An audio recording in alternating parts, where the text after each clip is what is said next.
안녕하세요. 책 읽는 달밤입니다. 이효석의 소설 거리에 못 가. 오늘은 세 번째 시간입니다. 9. 영옥이 명호와 옥주의 결혼식에 참례한 것은 교회에서 어설프게 작별하게 된 순도에게 대한 일종의 심술인 셈이었다. 보라는 듯이 보내온 청첩을 받았다고는 하더라도 굳이 출석할 필요는 없었고 안 입고 온 마음에 도리어 싫은 생각도 들었으나 불어 고집을 피우려는 심사로 몸 단장까지를 가뜬하게 한 것이었다. 결혼식도 유달리 야단스럽기는 하였다. 음악협회 일동의 축하의 합창이 있었다. 성스러운 합창 소리가 장례를 더 한층 높게 보이고 엄숙하게 가라앉혔다. 음악 속에서는 신랑과 신부의 자태도 한층 엄연하게 보이는 것이었다. 영옥도 지난날의 꿈결 같은 속에서 몸으로 한번 겪어본 광경이었만 떨어져서 그것을 방관할 때에는 또 다른 감상이 솟았다. 이미 해적거려 본 육체요 해벌어진 마음인지도 모르건만 단지 예복으로 단장하고 면사포로 얼굴을 가리웠을 뿐으로 그렇게도 엄숙하고 단정한 것으로 보이는 것일까. 그 한 쌍은 마치 주위 사람들과는 동떨어져서 세상에서 특별히 선택된 신령스런 한 쌍과도 같이 보였다. 결혼식이란 결국 예복과 면사포로 어마어마하게 무장하고 세상 사람에게 장엄한 인상을 주는 일종의 시위운동이 있는지도 모른다. 옛사람이 예식이라는 것을 꾸몄을 때에는 의례 그런 뜻에서 나온 것이겠지만 예복의 우상에서 벗어난 신랑과 신부의 다음 날부터의 누그러진 가정생활이라는 것을 생각할 때 사람의 하는 짓이 도대체 야단스럽고 주체스럽게만 여겨져서 영옥은 아닌 때 생각이 자꾸 비판적으로만 돌아갔다. 그러나 어떻든 의젓한 두 사람의 자태에 비길 때 그 외의 사람들은 모두 금줄을 친 테두리박 사람같이만 보였고 더구나 자기의 자태는 외모로나 마음으로나 너무도 초라한 것으로 느껴졌다. 안경을 쓴 옥주의 야무러진 얼굴이 한층 자랑스럽게 보이고 가슴속에 갈피갈피의 비밀을 감추었을 명호의 태도가 능청스럽고 잠작해 보였다. 모르는 숲속에 외롭게 섞여서 두 사람을 바라보기가 쓸쓸하여지면서 자신의 꼴이 새삼스럽게 내려다 보이곤 하였다. 왔었구먼. 등 뒤에서 귀 익은 목소리 들린 것이 다행이었다. 에란이었다. 왜 이런 데 숨어서? 동무의 목소리를 반갑게 여기면서 영옥은 그의 손을 붙들었다. 남의 틈에 숨어서 결혼식을 보는 것 같이 초라한 꼴은 없는데.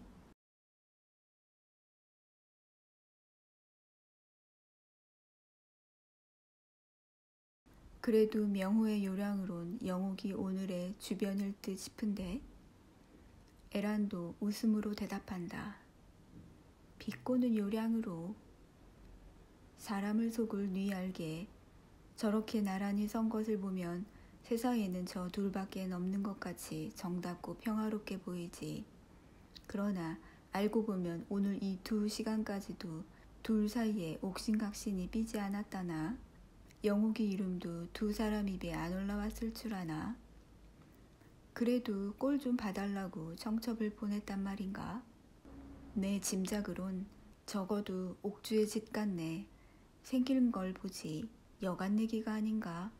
그러니까 차라리 앞에 나서 버젓하게 노려주는 것도 대거리가 돼서 좋을 것 같아. 대거리를 해서 무얼 하누. 영옥이 움직일 양도 하지 않고 섰는 것을 보고 에란도 그 자리에 머무르기로 하였다. 놀라운 소식도 하나 말할까? 장황한 주례의 말을 듣기도 지리하여서 에란은 한참이나 있다가 또 귓속말을 짓거렸다. 오늘 만에 드는 결혼비가 얼마나 되는지 짐작이나 하나? 놀라지 말라. 1금 5,000원이라. 그 대부분을 옥주 편에서 댄다나 신랑 측보다도 저 신부 측의 위세들을 보지 얼마나 장관인가. 피로연은 호텔서, 신혼여행은 금강산으로. 단둘이 후투하게 만난 까닭인지 에라는 전에 없이 말이 많고 수다스러웠다. 영옥은 오래간만에 입이 무겁던 동무에게서 한 사람의 가십쟁이를 본 듯도 하였다. 옥주 학교 하직한 소문 들었나? 결혼 후에는 9,000원짜리 문화주택에 얌전한 가정인으로 들어왔는데 현모양처가 또 한 분 생기는 셈이지. 제발 착한 아내가 되라지. 거의 혼자만 짓거리다시피 하는 에란의 입살이 명호는 싸두고 여자끼리인 옥주 한 사람에게로만 던져짐이 영옥으로서는 야속도 하였다. 그러나 한편 잠자코만 있기가 미안도 하였다. 쓸데없는 말을 내가 왜 이리 야단스럽게 늘어놓는고 하면 에란의 말은 가려운 데까지 손이 닿았다. 도대체 5,000원이니 문화주택이니 피아노니 하는 것이 안 입고 와서 하는 말이야.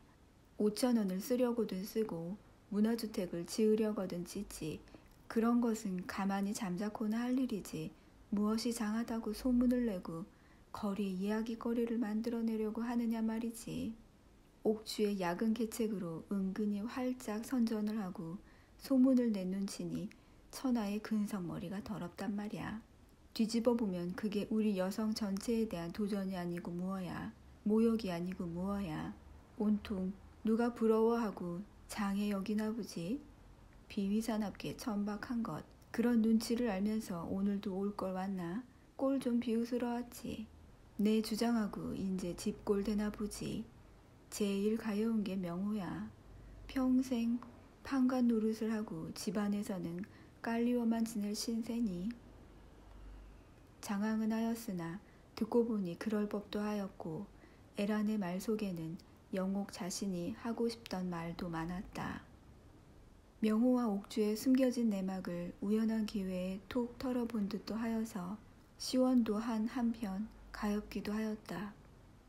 그러려니 짐작하지 못한 바는 아니었으나 막상 또렷이 듣고 보니 일종의 환멸조차 느껴졌다.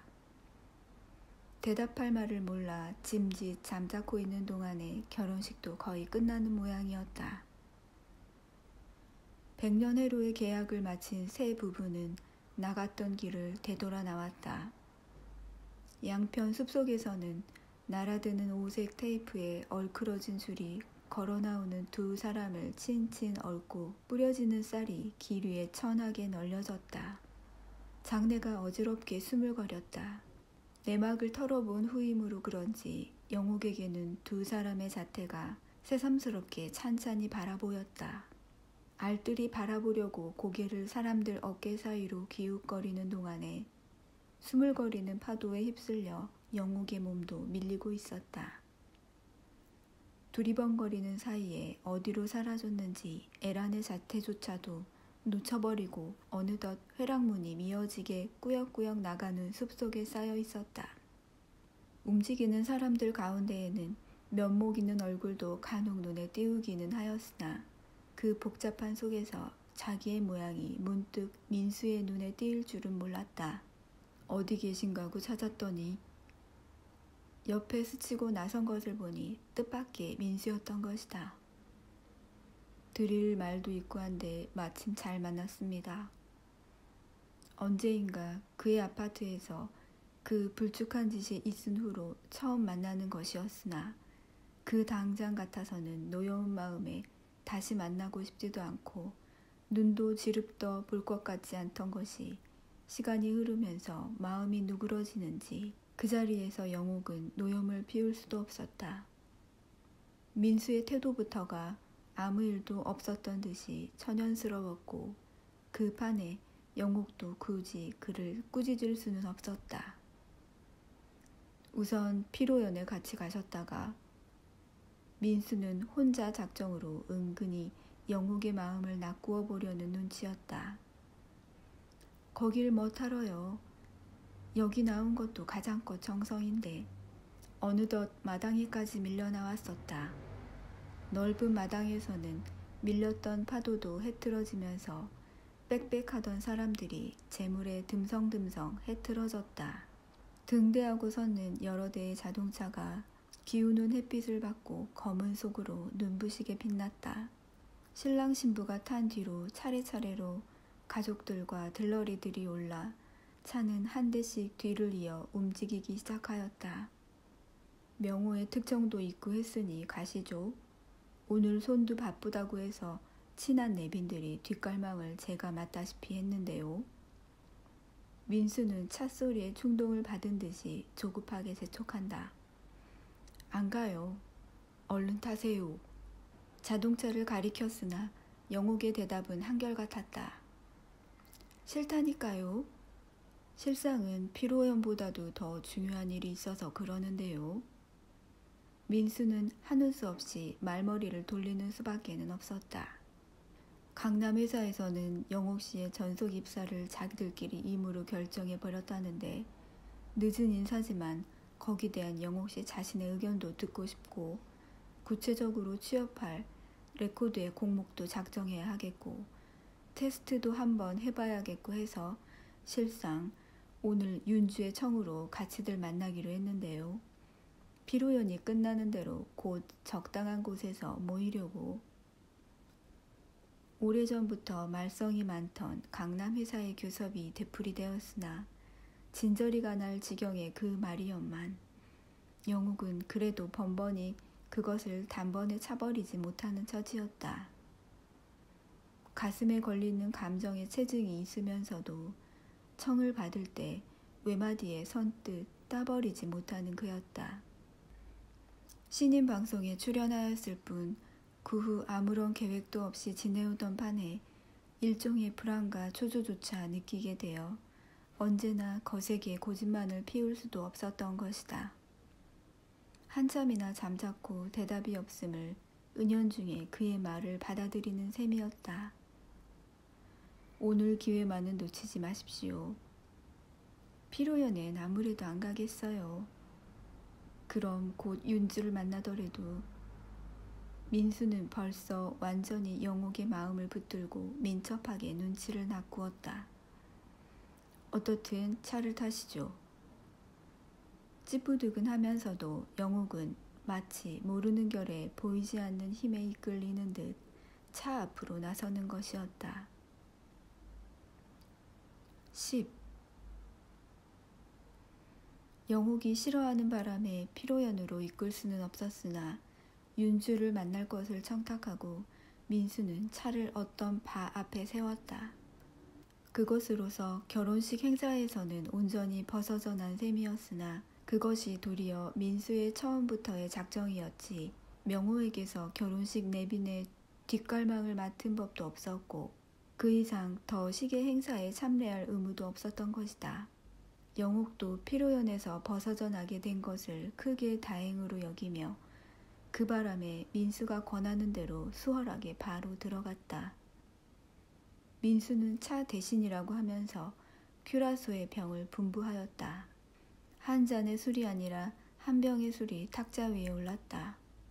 밑이 받은 유리잔에 진득한 누른 술을 따라 놓고 민수는 전화를 걸러 안으로 들어갔다. 회사에 있는 윤주를 부른다는 것이었다. 차 대신이라는 바람에 영옥은 잔의 술을 입에 대었다가 단 바람에 한 모금 머금어 보았다. 단술과도 같아서 눅진하게 목을 누기는 품이 만만할 듯 싶어서 한 잔을 완전히 켜버리는 판에 민수는 마침 윤주가 잠깐 자리에 없다는 뜻을 전하면서 전화해서 돌아왔다. 좀 이따 다시 걸기로 하고 술맛이 아니라 홍차 맛쯤밖엔 안 되죠. 빈 영옥의 잔을 채우고 자기 몫을 단모금에 마시는 것이다. 기름한 질그릇병에서 나오는 간빛 술을 영옥은 짜장 홍차쯤으로 짐작하면서 그 단맛에 유혹을 느끼기 시작하였다. 병째로 청했으니 얼마든지 드시죠. 그까지 차츰. 농을 농으로 받으면서 영옥은 술잔을 사양하지 않았다. 언제인가 아파트에서 실례가 많았으니 벌써 잊어두셨겠죠? 차차 누그러져가는 영옥의 모양을 가늠 보면서 민수는 묵은 이야기를 풀어냈다. 그러나 불축한 소리 같지만 과히 노여하지 마실 것은 그만한 허물은 남자치고는 예사란 것이요. 남자된 특권이야 무슨 특권이겠습니까만 일종의 숙명이라고 할까요. 아마도 지금 이 거리에 사내치고 누구나 그만한 장명 겪지 않은 사람, 그만한 허물을 가지지 않은 사람은 없을 게니요. 적어도 마음을 쪼개보면 누구나 그만한 일 저지를 위험성은 다 가졌고 결국 평생에 그런 기회가 닥쳐오나 안 오나가 문제일 뿐이라는 걸 알아주십시오. 제 입으로 말하긴 변명 같아서 대단히 불리합니다만 알고 보면 남자란 사람이란 그런 게입니다. 내가 지금 이 자리에서 세상의 남자를 대신해서 이 비밀을 고자질한다고 내게 항의할 남자도 없겠거니와 그런 자격을 가진 사내라곤 세상에 태어나지도 않았겠죠. 연희 말만 들으면 내가 세상에서 제일 고약한 사내인 셈이지만 피차에 이에만 어그러지면 사람이란 별말이라도 다 하는 법. 날더러 말하라면 내가 그다지 고약한 사내도 아니거니와 연희의 처지가 그렇게 불행할 것도 없고 실상은 현재도 될 수 있는 대로 정성껏 뒤를 보살펴주는 처지인데 지나친 발악은 쓸데없는 센티멘탈리즘일 뿐. 술잔을 거듭하면서 민수는 싱숭생숭 말이 많았으나 단술의 맛을 들인 영옥에게는 그다지 그것이 불쾌한 말들은 아니었다. 별반 반감도 동감도 없이 한 귀로 흘릴 정도로 심드렁하게 듣고 있었다. 여자를 두고 움직일 때의 사내의 마음이란 것이 원래 고약한 것은 아니지만 경우에 따라 빗나갈 때에 고약하게 나타나는 수도 있겠죠. 결국 생각하면 항상 원인은 여자에게 있기 때문에 죄는 그 편이 더 많은 것 같은데 가령 세상의 악마라는 것도 무엇을 생각하였던지 민수는 거기서 말을 멈추고 문득 다시 전화를 걸러 안으로 들어갔다. 노엽던 마음이 그만큼이라도 풀리는 것은 술의 덕일까 하고 영옥은 큐라소의 잔을 신기한 것으로 노려보았다. 마음은 별 궁리 없이 단순하게 가라앉아 갔다. 민수는 불이 나게 전화해서 돌아오더니 부랴부랴 영옥을 재촉하였다. 윤주는 벌써 장소를 정하고 먼저 그리로 가서 두 사람 오기를 기다린다는 것이었다. 급스럽게 서두르는 바람에 영옥은 발을 나온 것이며 자동차에 오른 것이며 거나한 정신에 도무지 꿈속 일만 같았다. 벌써 불이 들어온 거리를 달리는 차가 하늘을 달리는 날개인 듯 유쾌하였다. 좀 야단스러운 것 같지만 오늘은 회사로서의 정식 초대라나요. 그래서 특별히 이런 장소를 골랐다는군요. 어두워가는 뒷골목에서 차가 섰을 때 민수의 설명을 듣고 보니 딴은 조금 거추장스럽게 큰 요정이었다. 그런 길은 처음인 영옥이 문간에서 얼마간 주전은 하였으나 결국은 수월하게 들어서게 된 것은 역시 술김이었을까? 사실 만만히 보고 잔을 거듭한 단술의 효과는 처음에는 몰랐던 것이 차차 그 효험을 나타내는 것이었다. 요정이 들어섰을 때 그의 눈총은 벌써 발을 나올 때에 아직도 맑던 그 눈총이 아니었다. 다리의 맥도 어딘지 없어 허정거렸다. 복잡한 복도를 꼬부라져 구석편 방에 들어갈 때까지 도무지 온전한 걸음은 아니었다. 방 가운데 도사리고 앉은 윤주를 보았을 때 문득 부끄러운 생각이 나면 정신이 들었다. 잘 오셨습니다. 장소가 좀 어떨까도 생각했으나 과히 허물 마시고.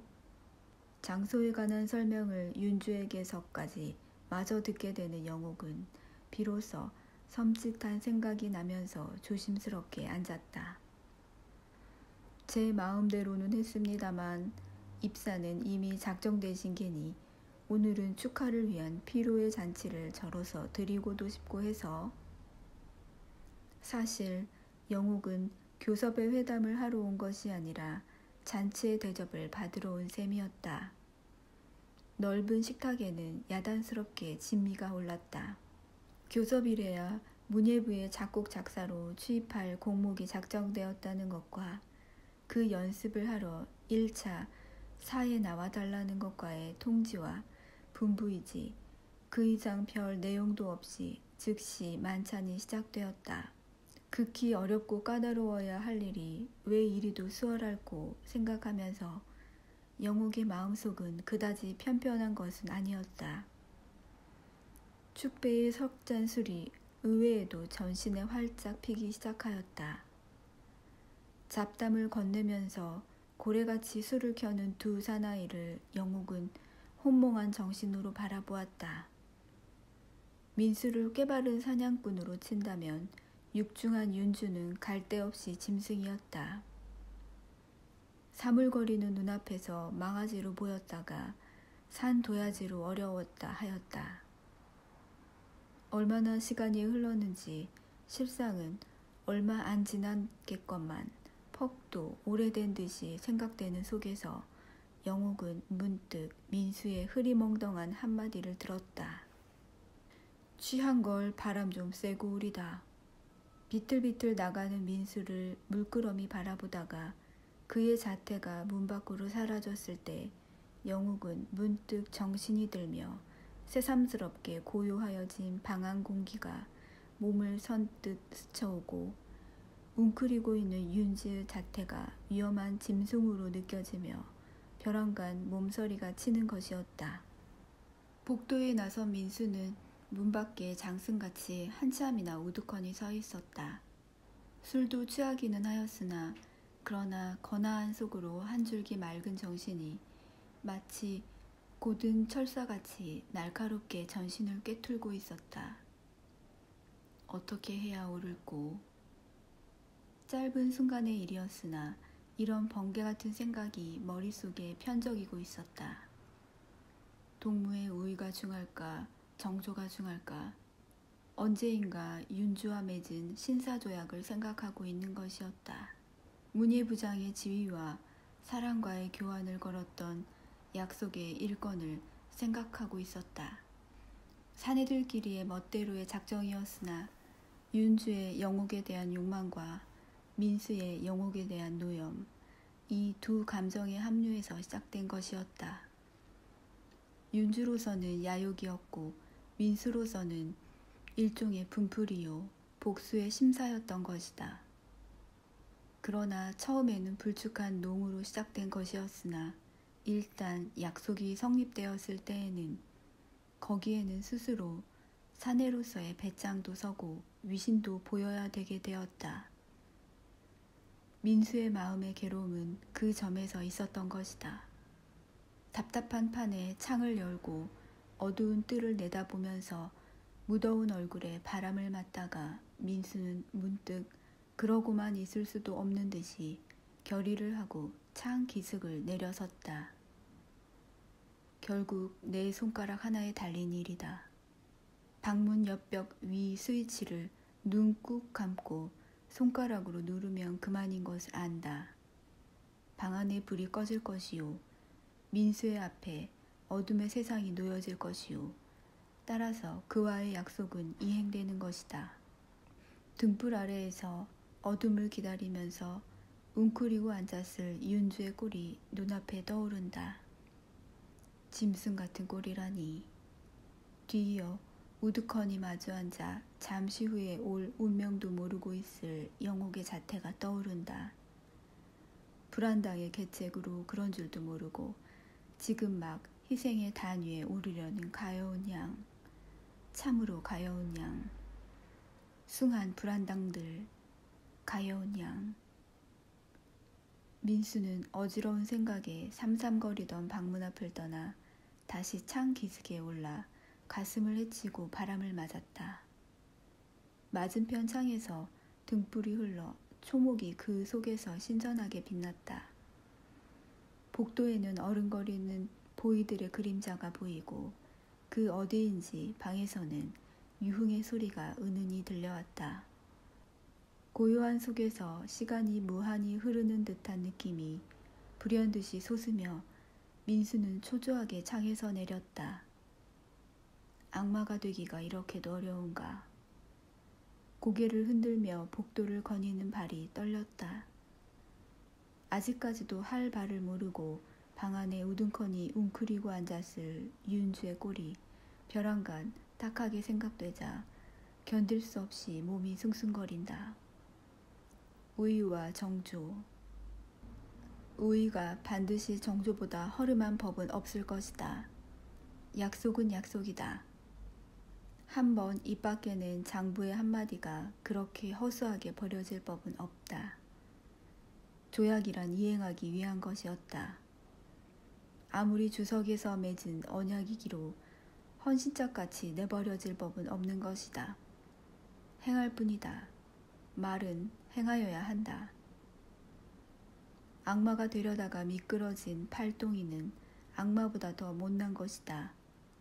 어차피 악마의 심정으로 시작된 것이니 차라리 악마가 되어버리는 것이 편한 노릇이다. 무엇을 주저하랴. 마음이 작정되자 민수는 더 뭉갤 필요는 없었다. 짜장 금시에 악마로나 환생한 듯이 얼굴을 괴롭게가 아니라 무섭게 찡그리고 문 밖 벽 앞으로 달려들었다. 운명의 골패 쪽이 떨어지는 순간같이 엄숙하고 긴장된 순간이 있을까. 골패 쪽을 쥐인 악마의 손, 스위치를 잡은 민수의 손은 나무같이 굳으면서 떨렸다. 항상 망설이는 동안이 길었지 떨어지는 시간은 한순간에 지나지 않는 것이다. 한순간 골패 쪽은 떨어지고 말았다. 민수는 벽에서 번개같이 손을 떼고 장승같이 굳은 몸으로 문 앞에 한참이나 우두커니 섰었다. 무엇이 어떻게 되었는가? 세상이 벼랑간 함정 속에 빠졌는가? 하늘의 별이 떨어졌는가? 빙글빙글 돌던 지구덩이가 금방 문득 서버린 듯 또한 착각이 일어나며 정신이 아찔하여졌다. 문틈으로 들여다보이는 방안이 어두울 뿐 아니라 복도도 어둡고 세상 전체가 암흑으로 변한 듯 싶었다. 대체 무엇을 저질렀노? 무엇이 일어났노? 현기증으로 금시 그 자리에 쓰러질 듯도 한 것을 간신히 몸을 고추 세우고 골을 흔들어 보았다. 골이 떨어지지 않고 그대로 붙어 있음이 신기하였으나 눈앞이 핑핑 도는 판에 그 자리에서 발을 돌리는 수밖에는 없었다. 저주받은 방문 앞에 한시도 더 머물러 있기가 괴로웠다. 거의 미칠 듯이도 수성거리는 머리를 부둥켜 안고 복도를 허둥허둥 뛰어가는 것이었다. 어디론지도 모르게 복도를 구부러져서는 대중 없이 달았다. 그 무엇에 쫓기우는 듯 또한 참혹한 그 꼴은 자랑에 넘치는 악마의 꼴이 아니라 싸움에 짓짓 끼우고 달아나는 광대의 꼴이었다. 11. 오후의 강가는 고요하였으나 그러나 또 이날같이 맑은 강물과 찬바람과 신선한 초목이 민수의 마음을 괴롭힌 적은 드물었다. 흔하게 흐르는 물과 강기슭을 스쳐내리는 바람이 무거운 마음을 개운하게 덮어줄 줄만 알았던 것이 도리어 효과는 반대여서 나부끼는 풀잎 하나까지도 그의 마음속을 갈피갈피 헤치고 들어 생각을 더하게 하였다. 그날 밤 유정에서 아무것도 모르고 함정에 들어온 영옥을 싸고 윤주와의 사이에 무서운 계책을 썼던 그 저주의 밤이 있은 후 며칠 동안의 낮과 밤을 민수는 무거운 번민 속에서 지내왔다. 거리에 나가기조차를 피하고 집안에서 궁시거리다가 견디지 못하고 뛰어나온 것이 날마다 교회의 강가였다. 그러나 아무리 바람을 맞아도 한 번 저지른 마음의 짐이 좀 채 덜어지지는 않았다. 죄라는 것이 무엇인지를 그는 진심으로 생각해 본 적이 없었고, 다만 가벼운 입으로 비판해보고는 수월한 것으로 여겨왔을 뿐이었다. 무엇이 죄이냐는 둥, 시대를 따라 죄의 의식이 다르다는 둥. 입으로 짓거리기만 할 때에는 퍽도 수월한 것이었으나 일단 실감으로 그것을 느낄 때에는 무섭고 무겁고 드세임을 깨달았다. 죄는 죄인 것이다. 죄를 결정하고 저울과 자는 다름 아무것도 아니요 참으로 마음인 것이다. 제 아무리 이치를 캐고 장담을 해보았어도 결국 마음이 무섭고 무거워질 때 그것이 바로 죄라는 것을 깨달았다. 그 마음의 무겁고 음산한 짐을 덜어줄 사람은 다른 아무도 아니라 참으로 자기 자신임을 깨달았다. 그 의지할 곳 없는 외로운 생각이 두 겹으로 마음을 눌렀다. 죄진 사람의 설레고 음산한 그것이 요 사이에 민수의 표정이었다. 그만 정도의 악마도 되어보지 못한단 말인가. 물론 이렇게도 생각은 해보았다. 당초에 윤주와 계약을 맺을 때에는 제법 악마의 역할을 호돌스럽게 할 수 있을 것 같았고, 현대에 있어서 악마 노릇을 하면은 성인 노릇을 하는 이상의 자랑이 있다고 생각하였던 것이다.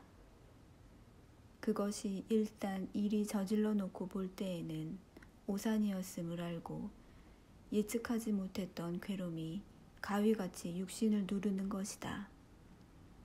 악마 노릇을 함은 성인 노릇을 하는 것과 똑같은 정도로 어려운 일이요. 여간내기가 아니고는 감히 그 노릇을 해낼 장사가 없다는 것을 뚜렷이 깨달았다. 줄을 타다가 미끄러진 광대아도 같은 희극의 인상을 악마가 되려다가 미끄러진 자신의 꼴에서 보았다. 그렇게 생각할수록에 민수는 자신의 옹졸한 꼴에 비겨 윤주의 배포 또한 태도가 장하게도 우러러 보이고 밉살스럽게도 느껴졌다. 체질로나 기질로나 애초부터 맞수가 아니었는지도 모른다. 자기와는 반대로 악마의 소질을 처음부터 갖추어 있었던 윤주임이 틀림없는 것이 차례진 무서운 역할을 능실하게 감당하였을 뿐이 아니라 체질로나 기질로나 애초부터 맞수가 아니었는지도 모른다. 자기와는 반대로 악마의 소질을 처음부터 갖추어 있었던 윤주임이 틀림없는 것이 차례진 무서운 역할을 능실하게 감당하였을 뿐 아니라 오늘은 그 보수로서의 민수와의 계약의 조건을 이행하러 강으로 나온다는 약속이었다. 악마일까 영웅일까 어처구니가 없어 민수는 속으로 중얼거려 보면서 윤주의 위인을 알 수 없는 괴물로 생각하는 수밖에는 없었다. 그와 겨루다가 딴죽거리로 보기 좋게 쓰러진 자신의 꼴이 한창 가엾게 떠오른다. 너무도 강감한 것이 괴로워 돌을 집어올려 강물에 던져본다. 풍덩 소리가 나면 파문이 일고 강 속에 길게 뻗친 자신의 그림자가 깨트려진다. 파문이 사라지자 그림자는 제자리에 모여들었다가 돌을 던지며 다시 흩어지곤 한다. 돌을 수없이 던지는 동안에 물속이 어지럽게 수성거리다가 맑게 가라앉았을 때 민수는 문득 자기 그림자 아닌 또 하나의 다른 그림자를 물속에 발견하고 뒤를 돌아보았다. 윤주가 와 있었다. 민수는 홧김에 또 한 번 돌을 집어 물속의 윤주를 힘껏 깨트려 버리고는 돌아서서 언덕 위로 뛰어올랐다. 자네게 할 만도 많네만 감사하다고 하면 옳을는지 어쩌면 옳을는지. 윤주가 어슬렁어슬렁 뒤를 따르는 것을 알고 민수는 한층 급스럽게 발을 떼었다. 하긴 입으로만 감사하려는 것이 아니네. 조약을 조약대로 이행해준 자네가 신사라면 나도 산행대장부 일구위원을 하겠나. 약속은 약속대로 지키겠네. 민수가 풀위에 털썩 주저앉으니 윤주도 덩달아 그의 옆에 자리를 잡는다. 그 눈치 누가 모르겠나만 자네에겐 아직도 감상이니 무언이 하는 귀찮은 게 남아있는 모양이야. 내 눈으로 보면 그게 다 아직도 어린 탓 그다지 괴로워할 법은 없어. 담배를 내서 불을 붙여 물고는 고지식한 자네에게 비하면 난 아마 악한 중에서도 상악한인지도 모르겠으나 감상은커녕 마음속에 손톱만큼의 심책도 안 느끼니 대체 웬 까닭인가. 모든 것이 그저 있을 대로 있었고 될 대로 된 것 같이 밖엔 생각되지 않네. 그다지 야단을 칠 만한 큰일도 아무것도 아니고 넓은 세상 그 어느 구석에서 꽃 한 송이가 깜빡한 것쯤밖엔 생각되지 않으니 악한이고 말고 자네 같은 위인을 알게 된 것이 내겐 일생의 불행이었네. 일대의 실책이었네. 민수는 입에 고인 신물이라도 뱉어버리듯 어세가 급스럽다. 그러나 당초에 자네의 제의로부터 시작된 일이었지. 내가 시킨 일인가? 자네로선 그만하면 복수가 됐겠고 내가 그 복수를 사서한 셈이니 벼르던 복수를 한 이상의 무슨 더 잔소린가. 그날 밤에 자네의 행동을 칭찬하러 왔지. 그 우울한 꼴 보러 여기까지 나온 줄 아나? 따는 악한의 배짱은 그만큼은 서야 되렸다. 악한과 씨름을 한 대자 펀펀히 질 뿐이니 내야 미천이나 잡겠나. 민수는 벌떡 자리를 일어서면서 한 움큼 뜯어진 풀잎을 윤주의 면상에 던졌다. 쓸데없이 흥분하지 말게. 아직 판이 다 끝난 것은 아니야. 내 자네에게 갚을 게 있으니 말이네. 약속한 문예부장의 자리 언제든지 그것을 자네에게 물려줄 마음의 준비가 내게 있네. 자네 원하는 때 언제든지. 그것도 조롱인가? 무엇이 부족해서 두고두고 사람의 맘을 성가시게. 소리가 절걱나게 윤주의 볼을 쥐어받고 민수는 그래도 화를 못 이겨 도야지 목심 같은 그의 목을 팔에 걸었다. 기어코 쌈을 하자는 셈이지 어쨌다고 엉뚱하게 내게 화풀이야. 그까지 부는 강물에나 띄어버리지 않고.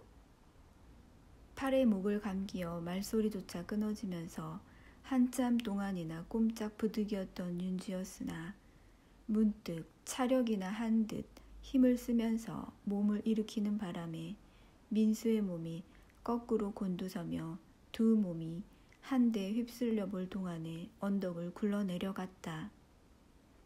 한참 동안 모양들은 안 보이고 깔리거니 누르거니 두 몸이 한데 엉킨 채 윽바가 되는 소리만이 고요한 강가에 세차게 들렸다. 유유한 강물과 나부끼는 초목들은 당초부터 순간순간에 명멸하는 인간 사이는 관심을 안 가진 듯 천연스럽게 제 목만을 보고 있는 그 속에서 그 유유한 자연의 거역이라도 해보려는 듯이 뛰어나게 두 사람의 기운은 세찼다. 두 몸은 떨어졌다 어울렸다 하면서 강 기슭으로 밀려나갔다. 윤주의 몸은 허울만 클 뿐 민수에게 깔리기가 일쑤였다. 목을 놀리우면서 간신히 토막토막의 말소리를 자아냈다. 무슨 까닭에 이 짓인지를 다 안다. 아직까지도 영옥을 못 잊어서 그러지. 복수란 얼토당토하는 몽상이었어. 내가 사랑을 사양한 것이 얼마나 원통한가. 좀 더 두고두고 지긋지긋 정성껏 사랑을 구해볼걸. 자네 맘속 다 들여다보네. 힘을 불끈 써서 몸을 세우고 민수를 눕히려다가 다시 되때 깔리고야 말았다. 이제는 벌써 전신을 맞을 대로 맞아 기운도 어지간히 쇠진하였었다. 반대로 민수는 더욱 생기가 팔팔하여지고 기운을 더하여 갔다. 난 왜 그리 경솔하였던지 모른다. 너 같은 악마와 애초에 쓸데없는 농을 건 것이 내 잘못이었지. 죽어도 이 원한 풀어질성 싶지 않다. 고약한 것. 어떻게 하면 모든 것이 제대로 돌아설까? 그만두세. 그만하면 자네가 이겼네. 내가 이긴 줄 알았으나 결국 것뿐이고 정말 이긴 건 자네네. 마음으로 이겼네. 사랑에 이겼네. 결국 나만 참패네. 손을 모고 빌면서 발을 구른 서슬에 윤주는 간신히 몸을 빼치고 민수의 팔을 벗어났다. 민수가 쓰러져 있는 틈을 타서 다시 더 결을 염도 못하고 허둥허둥 언덕을 올라갔다. 민수가 몸을 일으켜가지고 뒤를 따르려 할 때에는 벌써 도망의 자세를 하고 쏜살같이 언덕 위를 달아나는 것이었다. 잠깐 먼 데로 갔다 오려네. 가서 생각해보겠네. 오늘의 싸움은 이것으로 해치세. 도망을 가다니 비겁한 것. 잠깐만 참게. 잠깐만. 더 따라오지 말어. 자네가 이겼달밖엔. 살려달라고 숨이 차게 주랭랑을 놓는 윤주의 꼴을 우습게 여기면서 뒤를 쫓던 민수는 벼랑간 그 꼴이 가엾게 보여져서 도중에서 걸음을 늦추어 버리고 말았다. 도망가는 참패병의 뒤를 굳이 쫓을 생각은 없다고 생각한 까닭이다. 두 사람 싸움에서 이긴 것은 확실히 자기 편임을 느끼면서 민수는 밭은 숨을 쉬면서도 가슴을 내밀고 거리로 들어가는 교회의 길을 자랑스럽게 걸었다. 가쁘면서도 그 길로 민수는 순도를 찾았다. 내친 걸음에 그에게 대한 무거운 감정마저 정리해버리자는 생각이었다. 그러나 순도의 태도는 염렵하였고 국면은 의외에도 예측치 아니한 방향으로 흘렀다. 자네게 할 만도 많네만. 서름서름한 사이였으나 민수는 배짱을 세우고 속을 털어보일 작정이었다. 왜 긴치 않게 눈앞에 어른거려? 아예 꼴도 보기 싫다. 외마디에 퉁명스런 호통이었다. 내가 지금 얼마나 뉘우치고 있다는 것을 알면 자네 생각도 달라지리. 무엇하러 이렇게 구구하게 자네께까지 오겠나. 마음속이나 알아주게. 목소리를 부드럽히며 굽혀도 보았으나 순도의 기색은 여일하였다. 도대체 꼴이 보기 싫어. 생쥐같이 꾀로만 살아가는 그 꼬락서니가 처음부터 보기 싫었다. 나쁜 짓들은 도맡아 놓고 해감직한 세상에서도 가증한 동물. 욕 받으러 온 게 아니다. 와준 것만도 고맙다고 해라. 당초부터 어울리지 않는 말에 민수도 화가 버럭 나서 그만 마루를 내려서려 할 때 순도의 손이 번개같이 날아오며 볼에 불이 번쩍 났다. 사람을 조롱하러 왔나? 이 녀석이? 몸을 피하려 하였으나 미처 뺄 새도 없이 뒤에서 덮치는 순도의 팔에 전신을 감기워 버렸다. 싸움이로구나 하고 느끼자 민수는 문득 강가에서 자기가 윤주에게 한 바로 그 공격의 신용을 이제 거꾸로 순도에게서 당하고 있음을 깨달았다. 별 수 없이 배심을 정하고는 힘을 쓰면서 몸을 일으키는 바람에 순도의 몸이 곤두서며 두 몸은 한데 휩쓸려 뜰 아래로 쓰러졌다. 그렇게 노여워할 것이 없는 것이 뭐니 해도 자네가 행복자이네. 영옥의 사랑을 완전히 차지한 건 자네뿐이니 우리는 결국 헛물만 켜면서 가장자리로만 빙글빙글 돌아댕긴 셈이야. 쓸데없는 걱정은 그만두고 저질러 놓은 흠집을 어떻게 도로 바로잡아 줄 테냐 말이다. 순도의 팔팔한 기운은 박세고 벌써 두 번째의 싸움이라 민수는 기진한 눈치가 완연하였다. 힘이 붙이는 데다가 도무지 악이 나지 않고 흥이 솟지 않았다. 당초부터 싸움의 산수는 기울었던 것이다. 날아오는 주먹을 일일이 막아내기가 귀찮고 몸 어느 구석이 마치 금시에 신경이나 빠진 듯이도 둔해짐을 느꼈다. 그만두세. 때리려거든 얼마든지 맞기는 하겠네만 더 싸우지 않아도 승패는 이미 결정된 것이네. 자네가 이겼네. 사랑에도 싸움에도 난 참패야. 간신히 몸을 뺐을 때에 날쌔게 일어서면서 달려드는 순도의 가슴을 힘차게 지르니 무르게도 쓰러져 버린다. 더 싸울 필요도 없었거니와 노곤하고 귀찮은 마음에 그 틈을 타서 민수는 대문을 나와버렸다.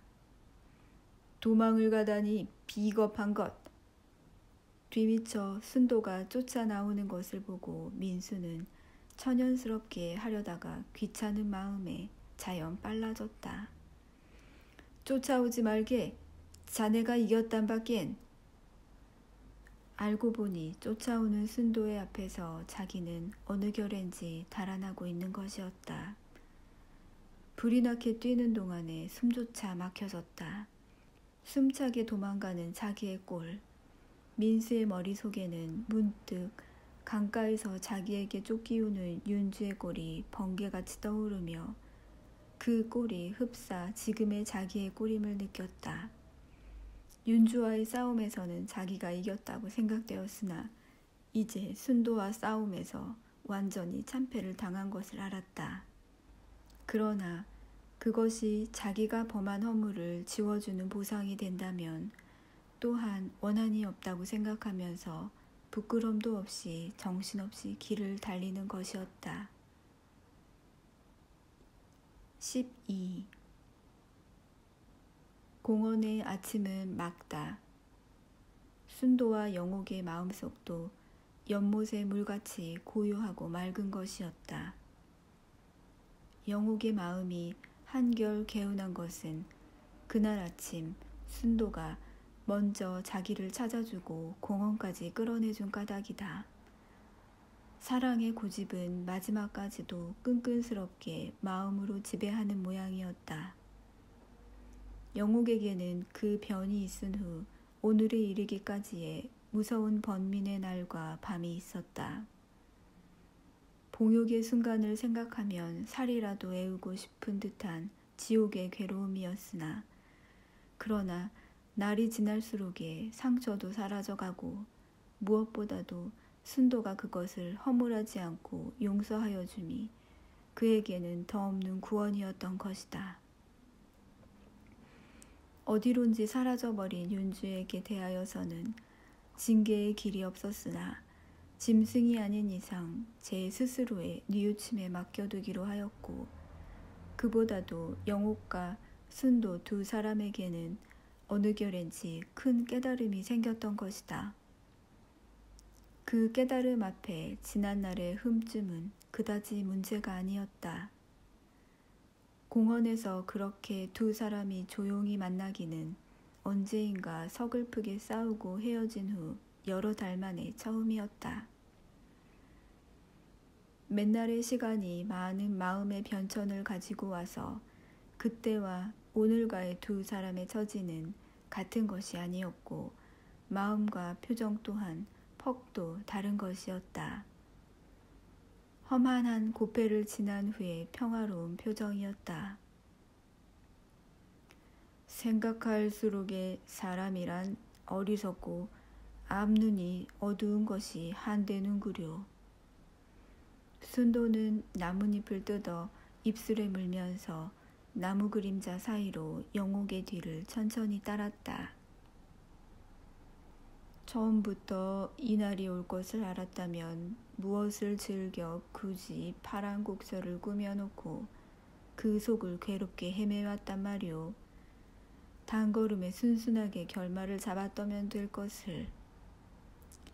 제 생각엔 꼭 무슨 조물주 같은 것이 있어서 사람의 길을 심술궂게 요리조리 틀어놓고 사람의 걸어가는 등 뒤에서 농간을 부리는 것만 같아요. 마치 소설가 모양으로 부질없이 인생을 기구하게만 꾸며놓고 조물주란 꼭 소설가와 마찬가지로 심술 굳은 것인 듯해요. 소설가는 걸작인데 그러나 나 같은 소설가야 그런 꾀를 부릴 줄 아나? 그러게 당초부터 소설가도 아니요. 그런 의미의 소설가라면 되고 싶지도 않고 애매한 소설가를 걸어서 말이 빗나갔어요. 용서하세요.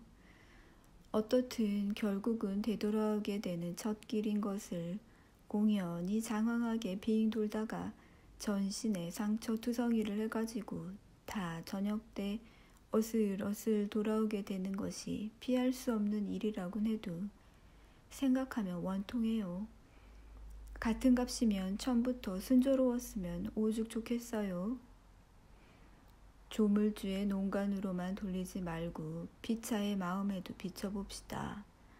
터놓고 말이지 영옥 씨가 당초부터 괜한 고집을 피우지 않았다면 그렇게야 비지야 나갔겠소. 어느덧 두 사람은 나란히 서서 걸었다. 나뭇잎의 그림자가 두 사람의 얼굴과 몸에 아롱아롱 무늬를 놓으면서 지나간다. 고집이라니요. 아니 누가 먼저 고집을 피셨어요. 생판 고집 없는 양반이. 영옥은 거의 펄쩍 뛸 듯이 발을 멈추고는 순도를 찬찬히 바라보는 것이다. 순도는 웃음을 머금으면서 부드러운 낯으로 그의 시선을 받는다. 그렇게 정색할 게야 있어? 정색하고 말고요. 고집을 누가 먼저 피웠게? 귀엽게 짜증을 내면서 영옥은 벤치에 가서 털썩 앉는다. 그럼 말할까? 명호들에게 지도를 받느니 뭐니 하고 서두른 것도 고집. 강남회사에 들어가느니 뭐니 하고 법석을 한 것도 고집. 영옥은 참을 수 없다는 듯이 발을 톡 구르고 일어나서 순도의 앞을 가로막고 섰다. 당초의 길을 옳게 잡아줄 생각은 하지 않고 그렇게 되도록 불어 꾸민 것은 대체 누구의 고집이었어요? 누구의 고집이었어요? 얼른 말씀하세요. 목이 메이는 듯 잠깐 숨을 돌려가지고는 늘 뿌르퉁해가지고 삐지고 쌀쌀하고 심술궂고 화만 지르고 그 고집엔 그만 지쳤어요. 한마디 더 하지.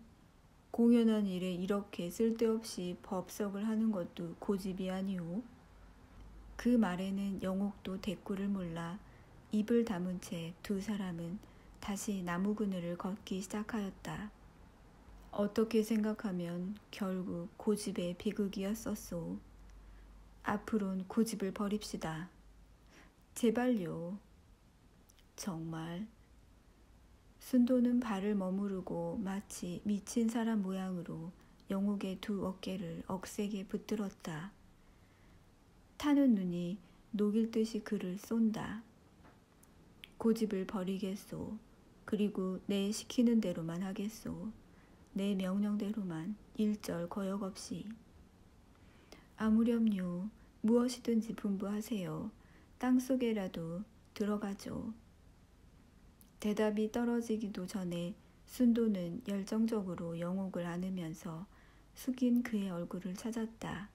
바로 머리 위 나뭇가지가 새의 짓인지 바람의 짓인지 벼랑간 나부끼며 두 사람의 자태를 어른어른 싸고 도는 것이 마치 그들과 농을 하자는 것과도 같다.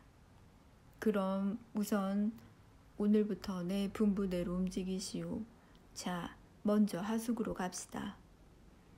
영옥은 마치 최면술에 걸린 것 같이 온전히 순도의 의지대로 발을 떼어놓았다. 물론 오늘 문득 작정한 것이 아니라 전부터 생각해오던 것이지만 영옥의 하숙에 이르렀을 때에 순도는 침착한 어조로 분부가 아니라 선언을 하는 셈이었다. 얼른 짐을 싸시오. 오늘로 서울을 떠납시다. 불결한 분위기를 시원하게 떠나서 고요한 속에서 장래의 계책을 다시 세웁시다. 듣고 싶던 말이 바로 그 말이었던 듯이 영옥은 한마디 거역은 새로 눈 한 번 깜빡거리는 법 없이 침착하게 짐을 싸기 시작하였다. 그 억센 고집도 어디로 갔는지 사랑의 말을 쫓는 그의 양은 어른 말에 순종하는 어린아이의 바로 그 양이었다. 어디로 가느냐고 묻지 마시오. 고향으로 가든 어디로 가든 내게 맡기고 내 뒤만 따르시오. 모든 준비 벌써부터 다 해가지고 있었던 것이오. 서울, 그것이 실증이 난 영옥에게 초라한 하숙방에 도대체 미련이 남을 것이 없었다.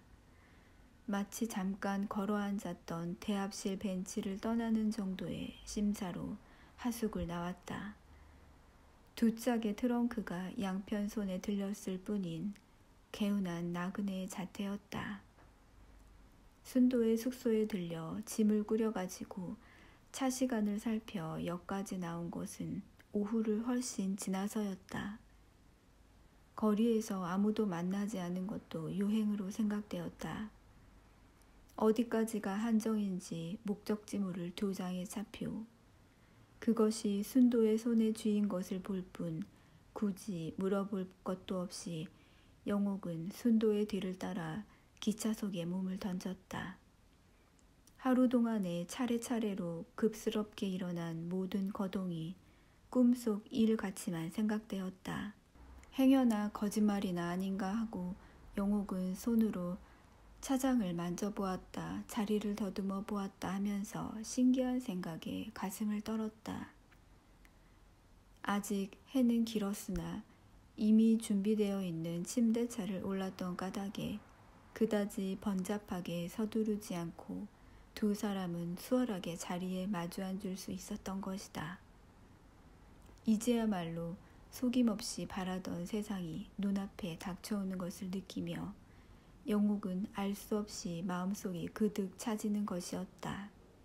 이때까지 명령만 들어왔으니 이번엔 제가 명령할 차례예요. 제 질문에 꼭 대답해 주세요. 막 차가 움직이기 시작하였을 때 영옥은 응석을 하는 어린아이 양으로 닫다가 순도의 손을 잡았다. 절 얼마나 생각하세요? 어디가 그렇게 좋아요? 하늘만큼 구슬이라면 그대로 입에 삼키고 싶소. 시원스런 이 대답을 비록 짧기는 하건만 하늘 아래에서 가장 행복스러운 말로 느끼면서 영옥은 얼굴만이 아니라 전신에다 한박 미소를 머금었다. 또 한 가지 분부.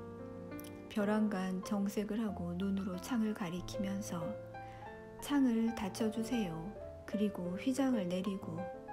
그러나 그 어여쁜 분부를 쫓기 전에 순도는 그저 영옥의 상기된 볼을 마치 꽈리를 주무르듯 손가락 사이에 징긋이 집어보는 것이었다.